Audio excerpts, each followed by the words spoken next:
This is the Transformers Generations Studio Series from the movie Transformers Rise of the Beasts, figure 106 Leader Class, Optimus Primal. Man, this box art is absolutely something else, man. I mean, if that doesn't get you to buy this figure, I don't know what will. I mean, this is an amazing package. I mean, it would have been nice if it had a window, but this fantastic box art more than makes up for the lack of the window. But yeah, I'm glad they're bringing back the window, but wow.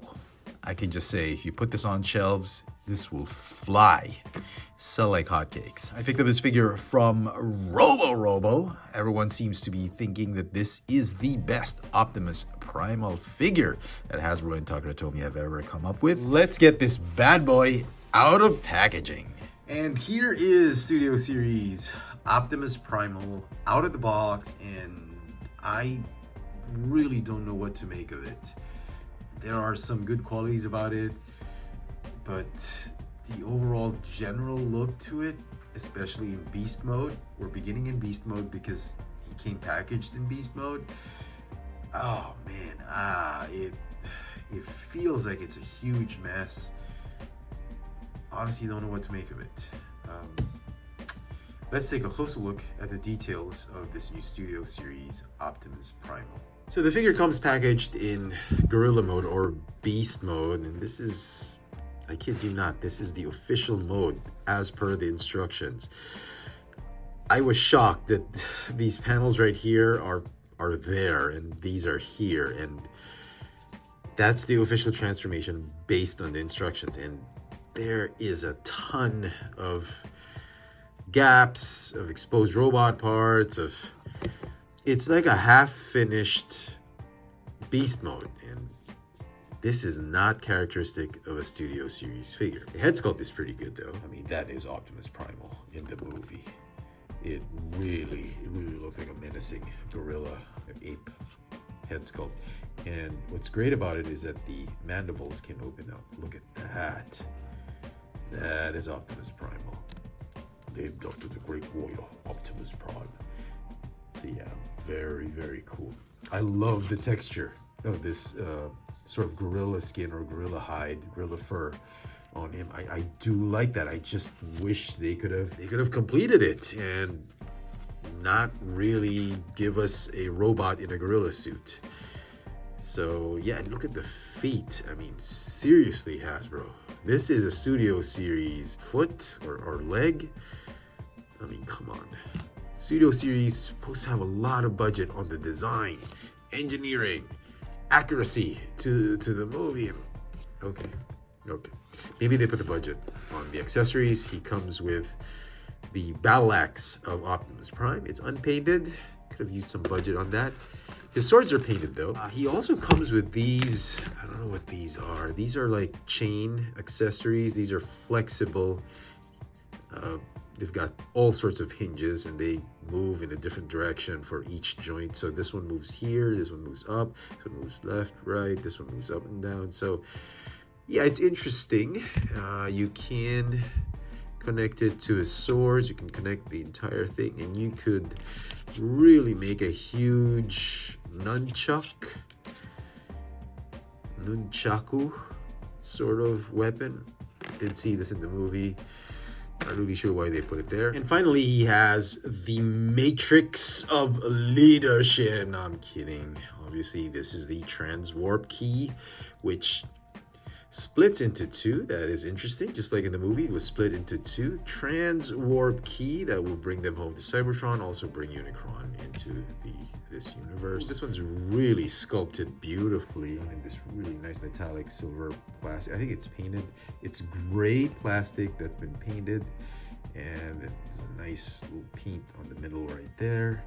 Very cool. Probably one of the best accessories with this figure. The articulation in beast mode, he's got a ball jointed neck, swivel arms, go forward and backward 360. You got a hinge joint, allow it to go in and out, bicep swivel, hinge elbow. You got a swivel wrist, articulated fingers, hips are on hinges and swivels, knees can bend, foot, yeah, not really much. No waist well, you can, but it's the waist is sort of locked in position in ape mode. Okay, so let's bring in another Optimus Primal figure I have. This time, this is the Takara Tomy Ultimate Optimus Primal. And somebody please explain to me why people are thinking, or some collectors are thinking, that this is inferior to this and that this one is the better Optimus Primal, because I'm not seeing it.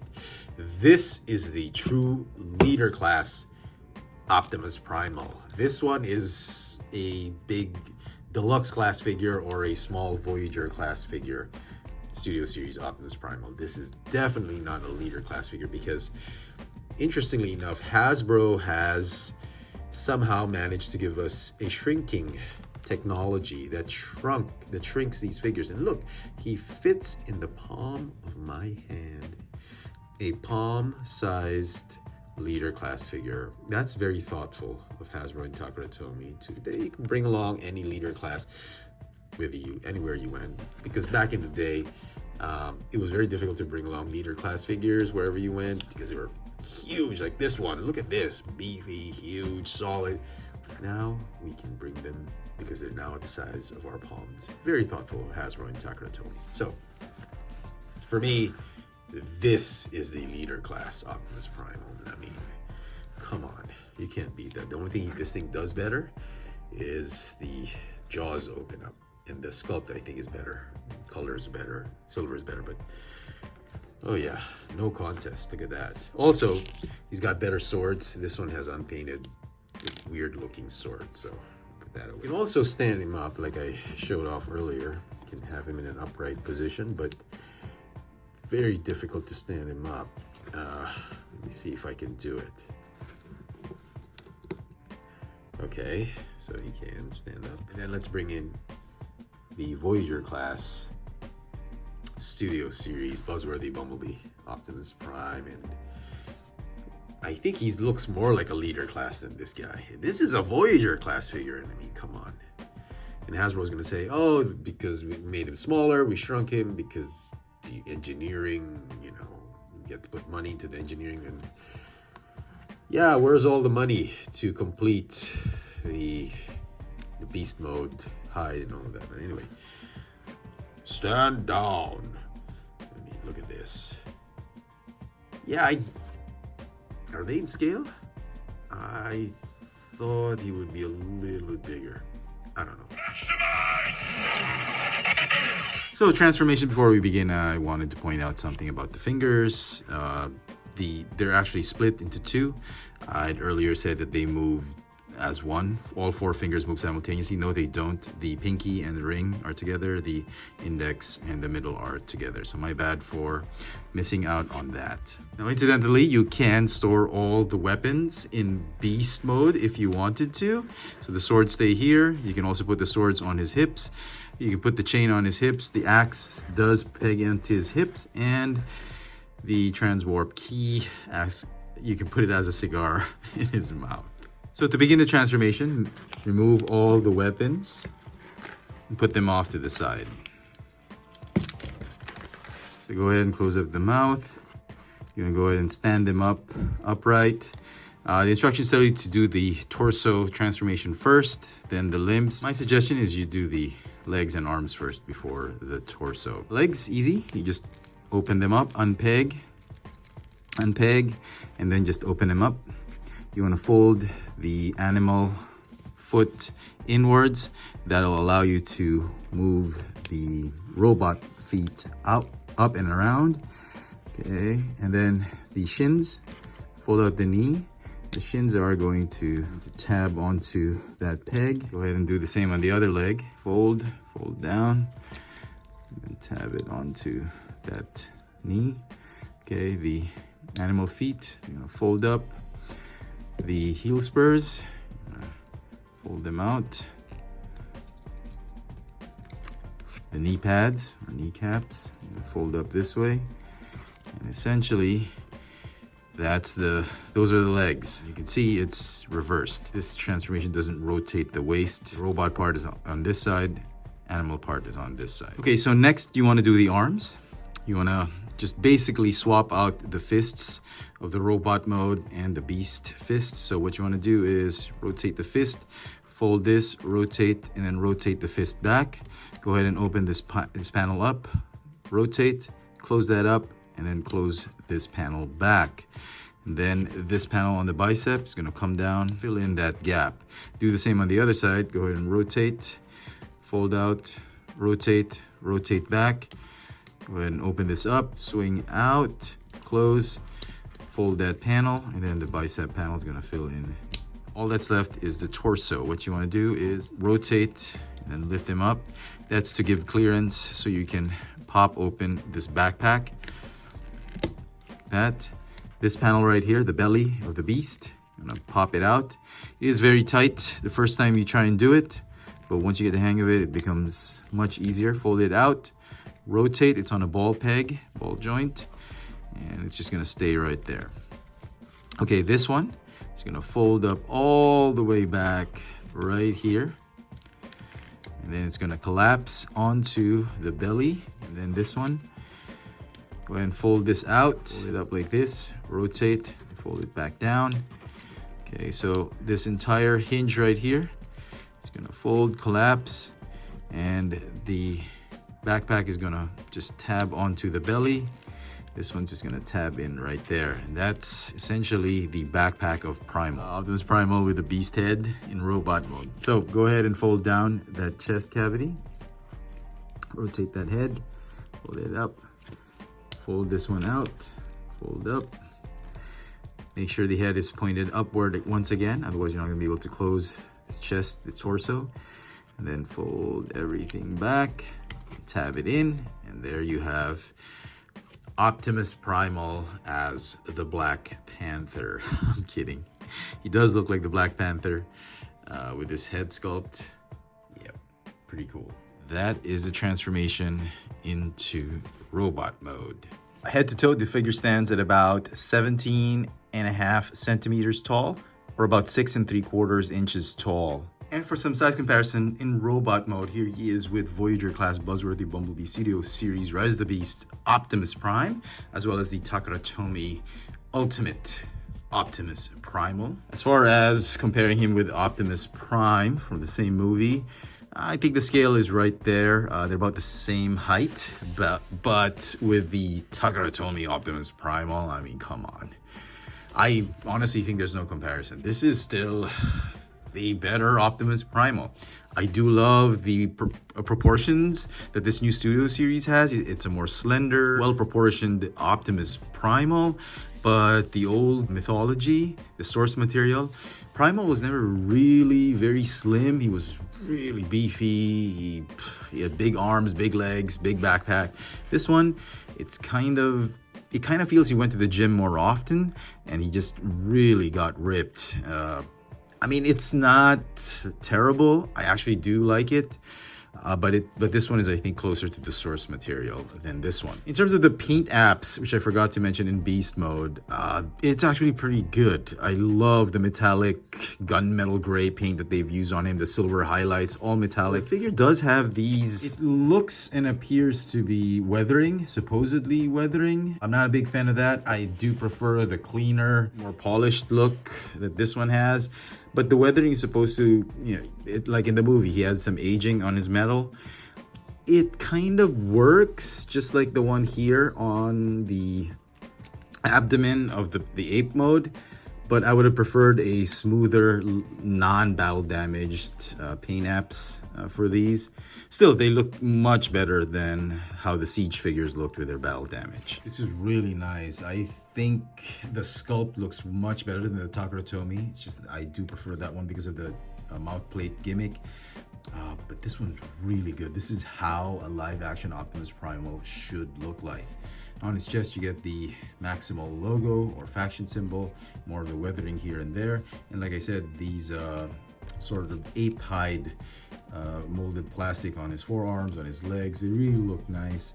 And I think it came out better in robot mode than in beast mode. Beast mode feels so incomplete, but in robot mode, you really expect a lot of these robotic and cybernetic parts to be exposed. So yeah, very, very good. And lastly, we'll talk about plastic quality. No complaints for me. Very, very good. Very, very premium. It feels, albeit light at times, the gray plastic, but they are by no means cheap. They feel very solid, very, very premium. And I do like the fact that they used some glossy metallic type of plastic. This is the, I guess, the non-painted version of their glossy gray plastic. I love that. I love that because they decided not to paint the plastic. They chose really, really premium glossy metallic plastic. As far as articulation goes in robot mode, the neck is on a ball joint. You get a waist swivel. The shoulders are on swivels. You go forward and backward 360. You go in and out, much like in ape mode. Bicep swivel, hinge elbow. Wrists are on swivel. The robot hand has articulated fingers as well, but this time the index and middle finger are split from the ring and pinky finger. Hips, just like the ape mode, are still on hinges, swivels, thigh swivel, hinge knees, and the feet. The feet, unlike the beast mode's feet, can actually move up and down. And yes, they do have the rocker tilt. Oh, and I forgot to mention, his shoulders do have some butterfly joints to allow for maximum posability. And in case you were wondering, Primal's weapons are also compatible with these two other figures, particularly Optimus Prime's battle axe. The swords kind of work with the Ultimate Primal, but they do look a little bit small. And so some final thoughts on the Studio Series Optimus Primal. Well, the figure is not completely horrible or terrible, but it's not super great. I feel that they could have done so much more with this figure. The designers, when they revealed this figure, were boasting that they had extra budget, they had extra room for some additional plastic, and so they made Optimus Prime's axe, they made the nunchuck chain or flexible hinged chain for his swords. I felt that those things were really unnecessary for this character, and they could have used that budget to complete the beast mode and put more beast covering on it. They could have put more plating, more armor, they could have done so much more paint apps. They could have done extra sculpting on the arms and the legs instead of giving us extra weapons. As far as the engineering goes, well, transformation was pretty much involved. I do appreciate the effort that the designers have put in making this figure transform with extra steps, more involvement, instead of the usual Beast Wars transformation of you put the figure on all fours, he's a beast, you stand him up, he's a robot. I do appreciate that. However, the way you transform this figure, I believe, is bordering on tedious, satisfying to annoying and exasperating. So if you're really into the lengthy process of transforming figures, sure. But if you're the type who loves playing with your figures, transforming them back and forth so many times, yeah, you might feel a little bit annoyed and vexed with the way they've engineered the transformation. Beast mode, I believe, is the weakest part of this figure. It's a shame because, like I said earlier, you know, they had enough budget. They could have easily completed that beast mode. Instead, they didn't. Do I like this figure? Yeah, but I don't like it 100%. Is it something I would recommend? Sure. It's a pretty decent Studio Series Primal figure. You're gonna need this figure if you plan on completing your Maximal lineup for Rise of the Beasts in the Studio Series line. So yeah, but I wouldn't pay too much for this figure. My suggestion is you wait for it on regular retail, maybe on a discount, maybe on clearance or pseudo clearance, maybe wait for a price drop. I wouldn't recommend going out and looking for this figure right now. Just give it some time. Prices are gonna go down and collectors are gonna be tired of this figure after a few months. But that's just me. The figure is going to get, I'm gonna say, an 8 out of 10. Let me know in the comment section what you guys think of this Transformers Studio Series from the movie Rise of the Beasts, Leader Class, Optimus Primal. Hit that notification bell so you never miss out on any of my latest video reviews. And if it's your first time here, please subscribe. Thanks for watching.